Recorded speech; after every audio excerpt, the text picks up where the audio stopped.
You told me before that a certain level of delusion is quite helpful in the startup space. What do you mean by that, and what other qualities do you think are important to succeed in that field, whatever succeed might be? Yeah, so just for the listeners, we had a chat last week to catch up and kind of talk about this interview a little bit. And Yes. um, we, I mentioned this thing about, having a certain level of delusion. Basically, like, I'll relate it to my own personal experience. Like, I'm a very sociable person and love talking to people and whatever. I'm pretty sure have a certain level of delusion about my own appeal, and that has helped smooth over a lot of cracks, like in my development growing up. Like, if I look at pictures of myself in first year of university, I looked like I was 11. I mean, it was hilarious. I looked like someone had brought their younger brother to uni for a weekend, like, as a joke. And the thing is, like, I think if I was as self-conscious then as the picture suggests that I ought to be, then I never would have made any friends, and I wouldn't have the confidence to behave in the way that I did. And I think that kind of lack of awareness about things that, maybe we could judge ourselves harshly on afterwards is really important. And in the same way, startup founders do need to have that delusion, because let's say a healthy amount of it, because the odds of success are low, and it's possible that you do have a really good idea, but is it going to be you that is the one that wins that game? Are you the one who, I mean, Jeff Bezos is not the first person to think of cloud computing, but Amazon was the one who was best able to capitalize on it. And so entrepreneurs do need that self-belief and that idea that, what I'm doing is worth it, and I'm going to be proven right on Mm-hmm. this. But at the same time, obviously, like, you don't want too much delusion where you're not listening to the doubters, because the doubters often have useful information for you. Mm-hmm. Not necessarily that the people who doubt you are correct, but if they're asking those questions, other people will as well, and you better have a good answer.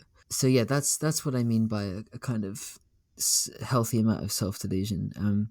I think it's important for anything, any field that you do, whether it's like, you know, playing football, trying something on the pitch that you don't think is necessarily going to work, but you think it, if you think it just might, that risk taking is really Mm-hmm. important. And I think that it's a quality that I've seen in all the founders I've worked with, is just a belief that, yeah, this is going to work because it's a cool idea. It's as simple as that, but if that goes deeply enough, that can move mountains. Yeah, it does, because if you look in any big success story, there's moments where maybe an ordinary person would have given up, or they wouldn't be working, till 3 in the morning on this problem, or they might have taken no for an answer, and it was the 100th Mm-hmm. investor that said yes, and that was what gave them the capital they needed to prove their idea. There's no science to understanding when have you heard no enough. It's like anything in life, it's a balance between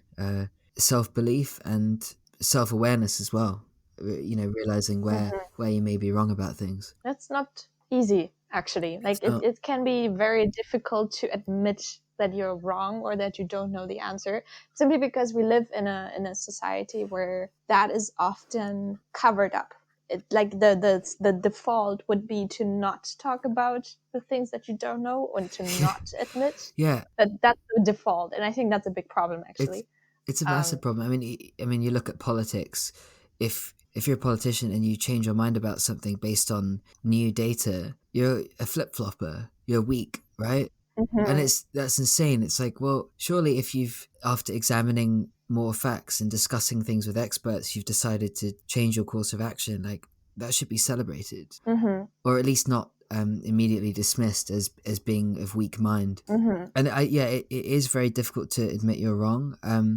But to admit that you don't know the answer is perhaps the slightly more approachable angle on that. And it's incredibly important, mhm. because honestly, the smartest people I've worked with and the best business leaders are the ones who say, I don't know the answer to that question. That's a good question. I need to think about that. Mhm, Not every question has simple answers that can be thought of on the spot, and many mhm, answers don't emerge for a very long time. But I think having the humility to understand that you don't know everything and you won't know everything is incredibly important aspect of, you know, making something work. Definitely. That also works for startups. Like when you're in big meetings with big potential investors, clients, partners, whoever it might be, and they ask a question like that, I think I would see it as a sign of strength if the other person just straight up told me, well, that is a great question, like you said, but I don't know the Mm. answer right now, but I can find out.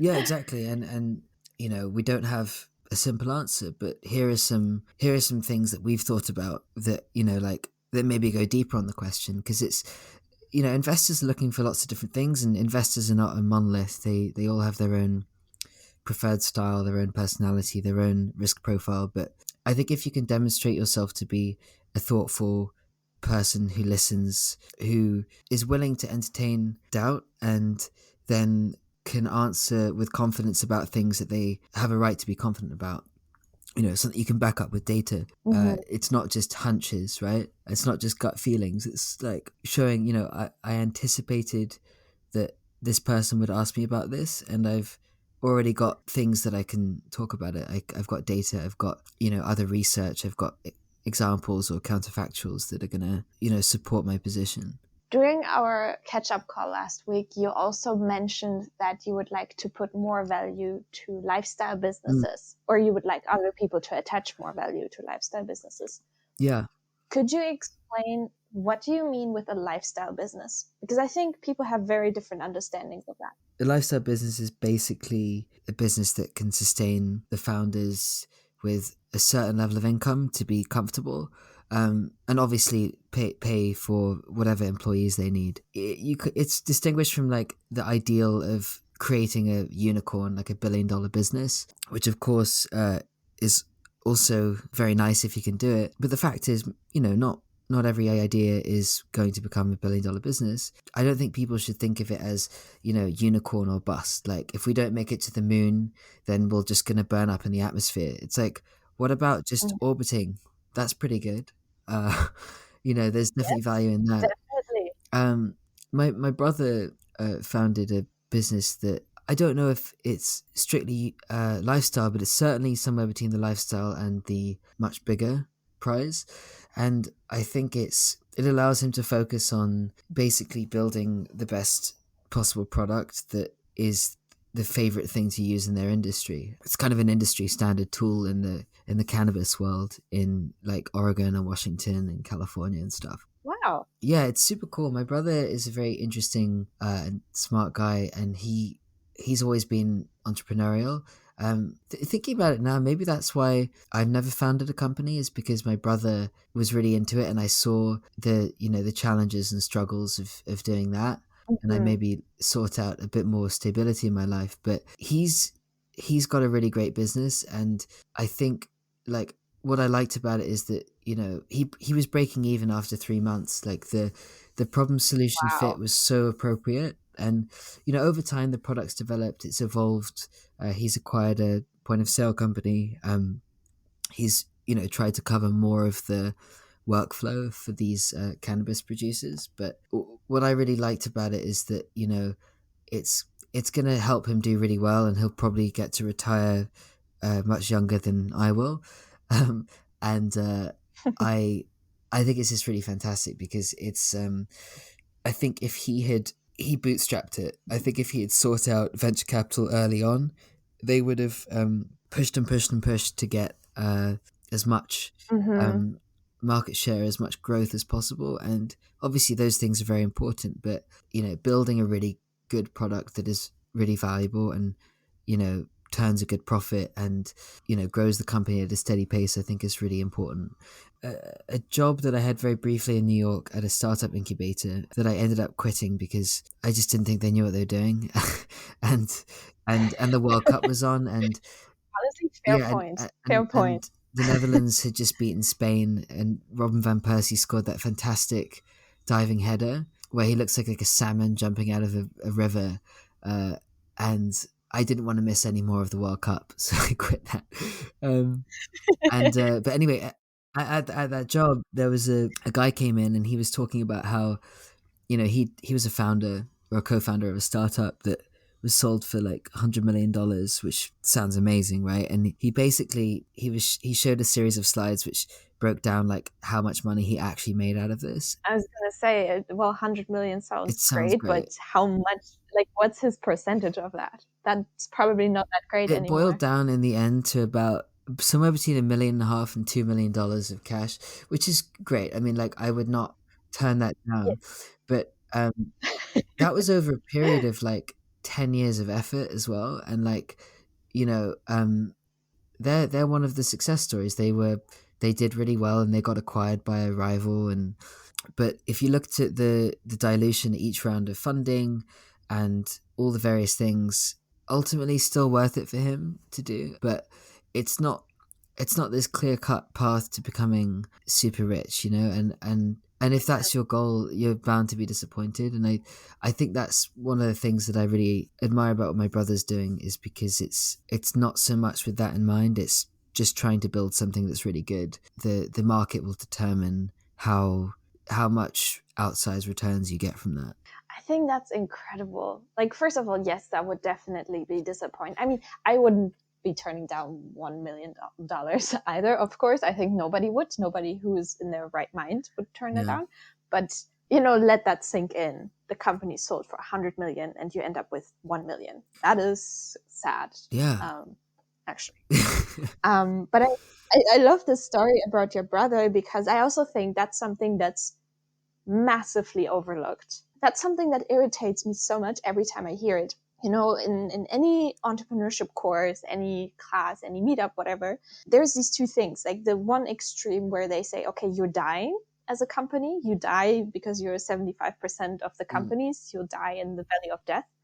And then there is, the other extreme where you're acquired or you're a mm, unicorn, something like that. And I'm like, so what about that in between? Just because you're not a billion with a B dollar startup doesn't make you a failure. Like, I mean, if you make 1 million with that startup, that's pretty successful in my opinion. mm. So I think that's heavily overlooked and also a big problem. Yeah, I think it could distract you just from the mission, which, depending on who you are and what your goals are, if the mission is just to provide something of value that can sustain itself, can keep a bunch of people employed, and give you a bit left over in the end to buy a beach house, like that's awesome. I would absolutely take that. I would like that a lot. I'm looking at the time, and there's still two more topics that I'd like to explore. You mentioned earlier that there is also huge disasters that might happen when you work for a startup. So, what is a huge disaster according to you? Yeah, great question. So here's an example. I was working in Maastricht at the university, and that's how we met. Obviously, I was, for the listeners out there, I was Melissa's tutor. I think it was the first class that I was teaching at the university. Yes, and it was my very first entrepreneurship Oh, course. wonderful. Well, there you Yeah, go. it was a lot of fun. So yeah, so I was teaching, and then I did that for 3 semesters, and I was looking to kind of get back into the startup world. Went to the Next Web conference in Amsterdam, saw a startup pitching competition. There was one that I was really taken in by, super engaging presenter, cool idea, ticked all the right boxes for somebody who's kind of looking for a new challenge. And I joined them pretty quickly that summer, and basically like I didn't really get the economic model of it. It's a blockchain startup. It involved, compensating people for doing work using their own token. And I basically realized in short that if this was successful and got adopted and more people using it, and there was also just hype in the general blockchain and like cryptocurrency market for this being like a kind of interesting use case that lots of people are engaged with, it would drive the value of their currency higher, which would make it more expensive for them to buy back their own tokens, which would in turn basically meant that the more successful they were, the quicker they'd run out of money. And which That's so yeah, which awful. sounds like a really, yeah, it's like basically the concept of like if you're selling something at a loss, like eventually you just raise your prices Yeah, or you run out of money. So yes. anyway, so I joined them, and I didn't really understand this model, and I tried to express my doubts to various people at the company, and they're like, "Oh, don't worry, that's you just worry about the marketing. basically there was this assumption that there was like a brain trust somewhere that had figured everything out and it was perfect because they drew it on the whiteboard and it worked. So it's something that you brought up earlier. Like if you don't get it, it's quite possible that it's not going to happen. And it's Mhm. not to overstate my powers of comprehension, and that, like, just because I don't understand something means it makes no sense. But look, if they can't explain it to you, and Mhm. if no one can, then that is a problem. If Mhm. if it doesn't add up, then there's that's quite fundamental. Anyway, so I joined, and I quit from the university, moved to Amsterdam. The day after I got my keys for my 1 year lease Amsterdam apartment, they brought us all in on the Monday and basically explained that the crypto market had gone really badly. Obviously, this is a story that doesn't make sense in 2021 because Bitcoin's at an all-time high right now, but But that's a different that's a different story. story. But they basically they'd done like a initial coin offering, raised $14 million in air quotes. That had become $1.4 million by the time we had this meeting, and we had like 35 people on the team, which is way too big. Jeez. And basically, they were like, "Yeah, we're running out of money. We need to, stop the bleed. So we're gonna be letting some people go," which ended up being about, I don't know, three quarters, 80% of the company. So it Jeez. was really bad timing. That is awful. I'm so Yeah, it sorry. was. No, it's fine though, because like anything, you have to kind of be able to see the funny side of things. And there's obviously an important lesson there, is like, if you don't get the concept and you're not that convinced by the people who are telling you it, then maybe Mhm. reconsider. And then the other side of it is, less than a month later, I started working officially for Block Data. I'd worked with them right when they were founding, like basically right when they registered as a company, as I wrote their first like blog post, which was their manifesto. And right when I lost my job, they just raised some money from some investors, and they finally had budget to get some office space and yeah hire somebody. So I joined as the first employee, and so it worked out really nicely, really beautifully. And Mhm. so I wouldn't take that back, because I'm happy with where I am now. And it's like, if I change one thing in my timeline, does it change where Mhm. I am now? Possibly. So but Mhm. it was it was a really good lesson for me. And I hope that anyone listening to this might just don't be afraid to ask questions. And if people don't want to give you answers to questions, that's a red flag. Like, it's perfectly fine if they say, you know what, we're not really sure, we have some theories about it, or we're doing experiments on this, the viability of this thing. If you get dismissed out of hand, like, that kind of arrogance is not a good sign. I'll definitely keep that in mind as well. Please do. I mean, I haven't had an experience like that, but I in the past I always found it difficult to ask some of these questions, especially some of the maybe I don't want to say juicy, but kind of, yeah, but like the question like, how do you make Mm, money? That can be quite awkward already for people depending on the culture. yeah. But like, if that's necessary for me to understand the business and what I'm getting myself into, I think that's a very important question. And, figuring out how to ask these types of questions is powerful. Yeah, and I think, obviously, depending on the personality of the founder or whatever, you do want to pose questions in a way that they're likely to be answered, and having some kind of tact about how you talk about things is really important. Mhm.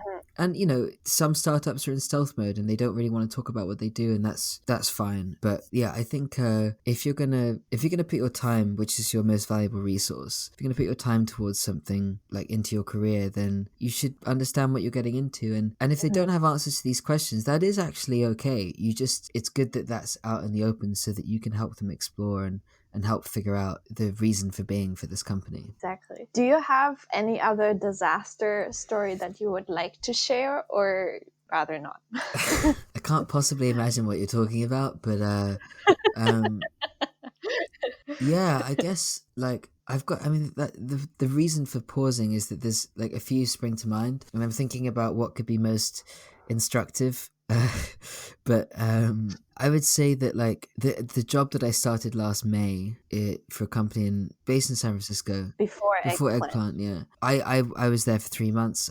They let me go on the last day of my probation period. That was really frustrating, because I really loved the company. I liked pretty much all the people I worked with. Amazing product, a lot of opportunity to learn. I think the problem there was that it was really the first kind of bigger tech company I worked at, and they had, I said 1,000 earlier, it was actually about 700 people. I guess like you don't want to spend too much time picking apart everything you've done wrong in life. I think that's a recipe for disaster, but a bit of healthy reflection is important. I think I didn't have the experience of just the kind of day-to-day operations of a bigger company and the kinds of things that are expected of you. I don't think I was able to get honest enough feedback from my boss. I think that I spent a lot of effort on documenting my work and trying to show what I was doing and, provide sources and everything. The other issue was that my boss held me back from doing much at the beginning. She didn't want to overwhelm me with all these new processes, all this work, all this technology I had to get to grips with. The thing is though, especially when you're doing like content writing and that kind of stuff, you really do learn by doing. And I think being